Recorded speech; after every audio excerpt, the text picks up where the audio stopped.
Женщина начала очищать памятник от ржавчины металлической щеткой. И подгадала же такое время. В самый жаркий день угораздило сюда приехать. Работа двигалась медленно. То и дело пересаживалась, чтобы перевести дыхание, спрятавшись в тени памятника. И в какой-то момент она уперлась рукой о землю, и рука провалилась. Только теперь Жанна заметила, что рядом с памятником дыра, словно это был лаз. И ладно бы, чего на нее обращать внимание. Дикие животные, наверное, роют норы. Может быть, крот или еще какой зверь. Но в Жанне проснулось любопытство. На какое-то мгновение она забыла, что пришла сюда к мужу, чтобы в очередной раз в печаль погрузиться. Интересно ей стало, что за животное здесь водится. Сначала просто заглядывала в нору, притихла. Вдруг кто-то вылезет. Потом начала раскапывать ее. Нора не маленькая, идет прямо под железное надгробие. Заволновалась вдова, а вдруг зверь до гроба добрался. А если там гнездо себе устроил? Почему-то неприятные ощущения у Жанны возникли. Не хочется, чтобы в гробу ее мужа кто-то обитал. Своими силами пыталась докопаться до истины, но нора уходила глубоко. Решила она раскопать могилу и посмотреть, кто там обосновался. Очень удивился сторож, когда женщина обратилась к нему с такой просьбой, но она только лопаты у него попросила. Хрупкая, растерянная женщина. Что она по такой жаре с лопатой будет на кладбище делать? Даже могильщики стараются в вечернее время копать. Думает сторож. Сейчас даму солнечный удар хватит, а ему потом морока. Хотел ее отговорить, но настойчивая женщина оказалась. Пришлось идти с ней вместе. Подкоп начали делать, а зверек оказался усердный. Глубоко копался. Сторожу самому стало интересно, кто осквернил могилу. Копали, пока до мужчины не дошло, что что-то здесь не так. А гроб-то где? Озадачился он. Еще копнул. И вправо и влево взял. Но никаких намеков на захоронение не было. Вдова не могла поверить. Заставляла сторожа дальше углубляться. Мало ли просила земля.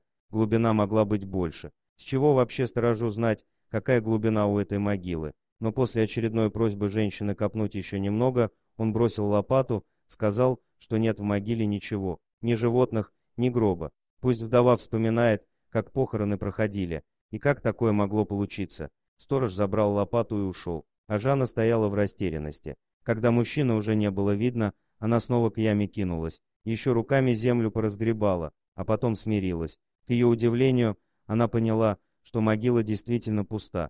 «А где же муж?» — сама у себя спросила она. Снова села на землю, но уже не плакала. Она попыталась вспомнить тот день. Больше 2 лет прошло. Они с Максимом возвращались из гостей. Настроение было хорошее, они смеялись. Уже не помнят, о чем именно говорили, но было ощущение легкости, они были счастливы. Впрочем, всегда с мужем они были счастливы. Вряд ли она найдет еще такого человека. Они словно были созданы друг для друга, никогда не ругались. Все им завидовали. Они ехали на своей машине, она была за рулем. Недавно права получила. Но не ее вина была в случившемся.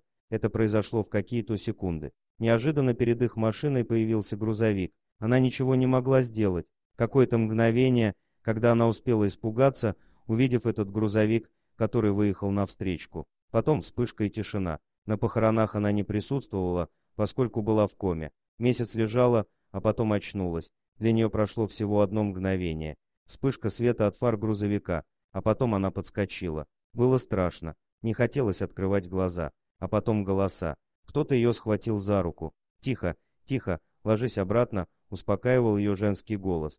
Жанна открыла глаза, она была в больничной палате. Медсестра пыталась уложить ее на кровать, в руку воткнуть капельницы. Потом началась вторая жизнь, вытягивала ее из депрессии подруга. Когда узнала, что Максима больше нет, не хотела жить без него, но она ничего не могла сделать.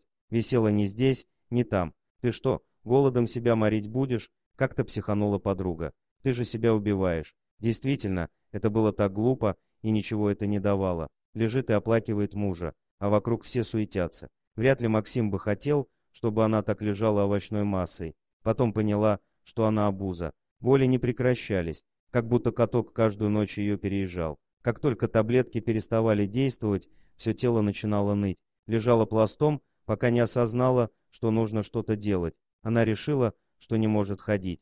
Но врачи убеждали ее, что с ногами все в порядке. Болят, значит может.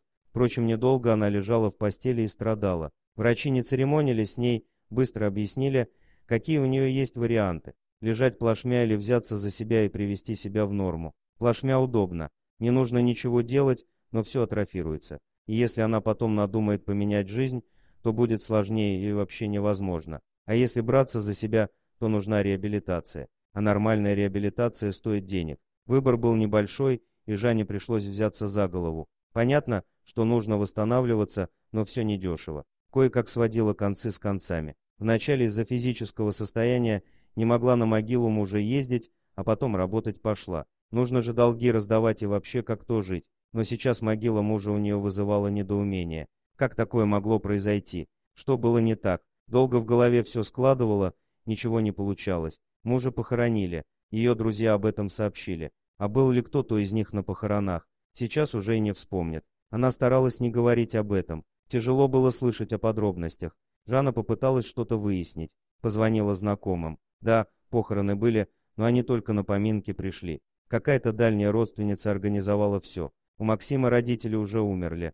Родители Жанны тоже только на поминки позвали. Странно все получалось. Ни у кого тогда не возникло никаких подозрений, и она никогда бы не подумала, что может быть что-то не так. Но теперь поняла, что покойного мужа-то никто и не видел. Даже не знают, был ли гроб. Разобраться с загадкой помог частный детектив.